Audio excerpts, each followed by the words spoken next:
Hey guys, how's it going? It's Molly. I'm here today to do an indie makeup spotlight of Persona Cosmetics. I have 4 products of theirs in front of me. That is all that I own.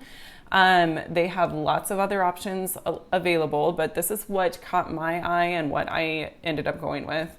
Some of these things I've had for a long time. Other things are completely new that I have played around with for a few weeks now.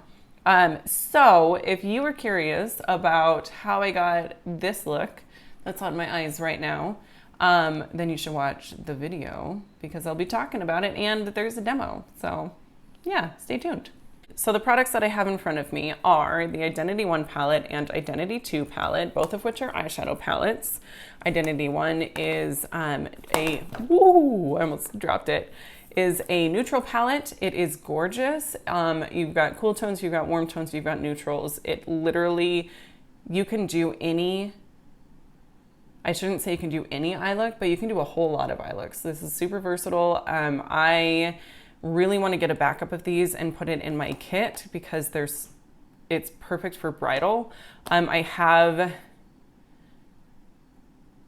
used this a lot. I mean, you can tell, I don't know if you can tell, but I mean, some of those shadows are pretty beat up. They're absolutely gorgeous. I'm going to do just a few swatches for you. Okay, so here are the shade swatch. Look at those shimmers. Seriously, they're amazing. Absolutely amazing. The mattes are really, really nice. They're pigmented. They're not overly pigmented though, so they blend really well. These shimmers are really, they're like butter. If you want like a metallic foiled eyelid, these shimmers are perfect for that. You don't even really have to wet them. They perform fantastic on their own. I typically do wet them just because I want molten liquid eyelids, but it's not necessary. So this is fantastic. Like I said, it's got warm tones, it's got cool tones, and you can do a whole lot with it. And I believe this one retails for like $32. I'm gonna look that up really quick. Yeah, so this one retails for $32. And then I've also got the Persona Identity 2 palette. And this is what I have on my eyes today. There are some gorgeous shadows in here. Okay, so I don't know if you can see those, but basically from here down to here, those are swatches for the Identity 2 palette. So with the Identity 2 palette, the mattes are maybe a little bit more pigmented than Identity 1. I don't know if that's factual or not, but just based on application and what I'm noticing, if I don't set my lid really, really well with powder after putting my eyeshadow primer on, they tend to stick down right where I place them. Which is fine. You just have to set your lid and it's not a big deal.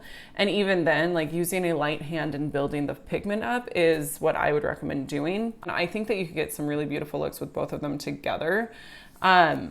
Totally not necessary though, because that would put you back about $75 and it's not needed. If you were looking for something with jewel tones, I'd go with Identity 2. And if you're looking for something that's neutral, I would go with Identity 1. They're both gorgeous though. And I'm really happy that I have both of them. And then I also got the Zuma highlighter. That's what's on my cheeks today. I do talk about this more later on in the video, so I'm not gonna spend a ton of time on that right now. And then the lip product I have is the matte liquid lipstick in the shade OG. Again, I talk about it more in the video, so I'm not gonna talk about that now. Why don't we jump into the demo and you guys can see these products in action. Okay, so I already have my foundation on and I have primed and prepped my lids. I have found that with this eyeshadow palette, I think it works best if you set whatever eyeshadow primer you're using first. You can make it work without doing that, but for ease of use, that's what I prefer to do.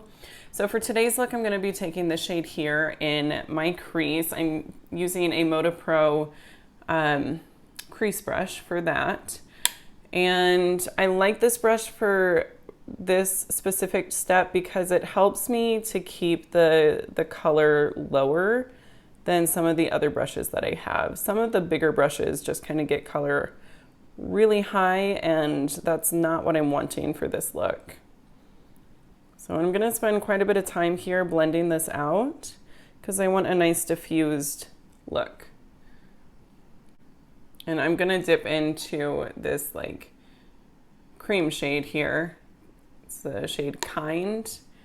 And I'm going to put that on top of that just to help blend it out.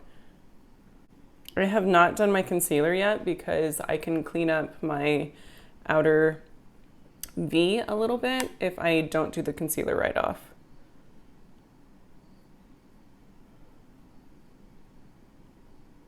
I am taking this color in here because I am going to be doing like a halo eye. So I want the inner corner shade to be able to blend into something. I'm just using a really light hand. That's one thing that I've noticed with this palette you want to do. You want to use a light hand because they are more pigmented than some other shadows on the market. And I'm going back in with that bone shade, and I'm taking that on the upper portion of where I placed the initial color just to help blend that out and diffuse those edges a bit. Okay, on a flat shader brush, I'm gonna be taking the shade Empowered. It's a warm, shimmery purple shade. And I'm gonna take this on the inner and outer portion of my lid. These shadows work really well dry, but if you want something more intense, wetting your brush will definitely amp it up even more, which is typically how I use them, but it's absolutely not necessary. So for the sake of this video, I'm not gonna do it that way. I've also found that these are the type of shimmers that blend out in the crease really well. So that is pretty nice because one thing that I think this palette lacks is a nice gradient of matte shades. I mean, you have this shade, and then so like today I'm using this in my crease, but then if I want to deepen things up, my only options are like a pretty dark brown or black. And neither of those are really what I personally would want to use. So it's nice to be able to kind of diffuse the edges by taking whatever shimmer you put on your lid and blending it into your crease. And there's not a ton of fallout, at least not that I'm noticing right now. I'm taking care to like really press my brush onto my lid though, to make sure that that doesn't happen. And tapping off the excess will also help with that. And I'm just kind of going back and forth, deepening things up as needed. I am going to take just a Real Techniques Essential Crease Brush without product on it, and I'm running this along where I placed that shade, just to help blend it out. Okay, then I'm gonna take this gold shade here. It's the shade Unique, and I'm just taking it on my finger and placing it right in the center of my lid. Something really beautiful about gold and purple together. And then, you know, just kind of overlapping, tapping along where I placed the purple. Then I am going to take Empowered on my finger and help to overlap those two shades.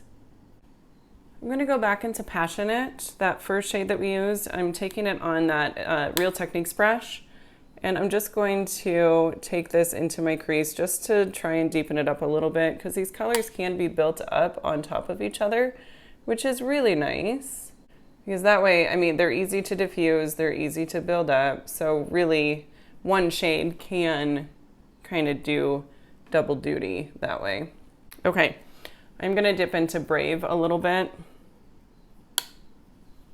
just very lightly, and take that just on the outer portion here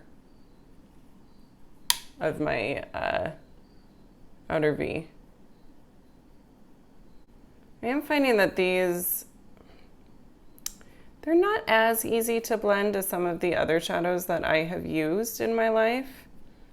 But they're certainly not the most difficult either, if that makes sense. And I do wonder how much of it could possibly be the fact that this eyeshadow primer is just not great. So that is it for the eyes. I'm gonna pop off camera and do the rest of my base before I come back to do my lower lash line. So I'll be right back to do that. And then I have some other products of hers that I'm going to demo and another one that I'm just gonna discuss. So I'll be back. Okay. One of the other products that I picked up is their highlighter in the shade Zuma. And this is the shade. It is maybe a tad darker than what would look ideal on my skin tone, but I still think that it works. So I am gonna go ahead and demo this for you guys also.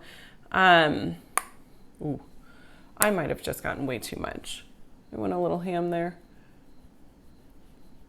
It's really beautiful. It's a very intense highlight. But yeah, you can definitely see how it's a little dark there, but nothing horrible. And it doesn't, you know, I think it's something that I can make work. I just need to make sure that I diffuse it well enough. So that's a swatch of it. You wouldn't think that it would be too dark. Like right head on, it's super blinding and light, but then I turn my hand like that and you can see it. So it is what it is. It's not terrible. And then in order to make it work, what I typically do is just take my powder brush and go over that and help to blend it out a bit. But I am going to use this as an inner corner highlight for today's eye look. So, and I think there were maybe 3 other shades. I honestly don't know exactly, but Zuma was the lightest that, at least I think, maybe, let me look. Oh, I'm wrong. Okay, so Zuma is the middle shade. So the lightest shade is Laguna, and then it's Zuma, and then the one for deeper skin tones is Del Mar. So I probably should have gone with Laguna but it looks so icy that I wasn't really sure if it would look good or not. I don't know. This looks fine. I can make it work. Okay. And now let's finish off the lower lash line. What I want to do, I think, although it might look a little crazy, is I want to use this blue down below. So I'm taking it on my Real Techniques. I don't want to take it on that brush. I'm going to take it on a Real Techniques Essential Crease brush and just, you know, really wanting to incorporate as many of these shades as I can. You could also do the green. That shade is actually really pretty. I haven't used it too much. Okay, then I am going to go over that with the shade Empowered. It's the same shade we used on the top lid. This is probably the shimmer that I've gotten the most use out of with this palette. And I'm just, oh my gosh, I'm gonna get it in my eyeball, apparently. And I'm focusing this on like the outer half, probably. Oh my gosh, of my lower lash line. Okay, so this is the finished look. I think it's really beautiful. I actually really like it. There's enough variation in color to where it's interesting, but it's not so, the tones aren't so different that it's shocking, I guess. I feel like it works really well together. I went ahead and I put the Persona liquid lipstick in, oh, it's the shade OG. I thought it said 06. I was like, really? There's a shade name. So this is definitely a more cool tone lip than what I would typically pair with an eye look with warmer tones like this, but it's the only Persona liquid lipstick that I had. There was this and then the shade Flamingo, which was like straight up pink, and then a couple of reds. So I was really hoping that this was going to be more pinky nude, I guess, but it's more just straight up nude. And that's totally fine. With the right eye look, it's going to be absolutely beautiful. I think with like a cool tone eye look, it would look really nice. So, and I have worn this a few times now, and it is one of the more comfortable liquid lipstick formulas that I've tried. There's definitely some really, really dry liquid lipsticks out there, and this is probably closer to like if you've tried Ofra liquid lipsticks or Dose of Colors liquid lipsticks. There's another one that I'm not thinking of right now, but Huda Beauty. All of those are on the more comfortable side, at least in my opinion, and this is on par with those. So, which basically means that I can wear this for a few hours before I'm reaching for a gloss. And typically with drier formulas, I'm reaching for a gloss right away. So it is more comfortable, and my lips don't look horrible with it. You know, with drier formulas, you can see all the lines. You look like you live in the Sahara Desert. It's really not good. Not a pretty sight. Okay, so that is going to conclude this video, you guys. I really enjoy this brand. I feel like she knows what she's doing. She knows she's been in the makeup business for a while. She knows what's good, what's not. And it seems to me like she takes her brand very seriously. And I fully appreciate that. As a makeup lover myself, I can totally stand behind that. I honestly, I haven't tried anything of hers so far that I didn't like. I would definitely recommend the Identity One palette if you're looking for a really good neutral palette. It's also great because it's so compact, which I want more compact palettes all the time. You know, if you're in the market for a palette that has some color, the Identity 2 is great. It's definitely missing some things, like I mentioned earlier, with the matte shades and not really having a ton of options as far as variation in color goes. You know, I would get rid of this bone shade and put in a matte that was between these two. These two. This one and this one. But that's just me. Lots of people would do it exactly like this, and that is totally fine. I love that you can get cool tone looks and warm tone looks. There's lots of different options. It's versatile. It's a nice way to play with color, but without going full on rainbow bright. So you can get kind of like classy color looks, you know what I mean? And I really, really appreciate that. That's more in line with my own vibe as far as makeup is concerned. So these products are awesome. I probably need to do some reviews of bad products at some point because I feel like every video I'm like, these are great, you should get them. All right, you guys, so that is it for my kind of indie makeup spotlight on Persona Cosmetics. I look forward to buying more from this brand. I definitely get very excited anytime that they release anything. So I hope that you guys enjoyed, and if you did, you should come back for another one. If you guys have any makeup video requests or things that you would like to see from me, I would love for you to let me know in the comments down below, and I will see you soon. Bye.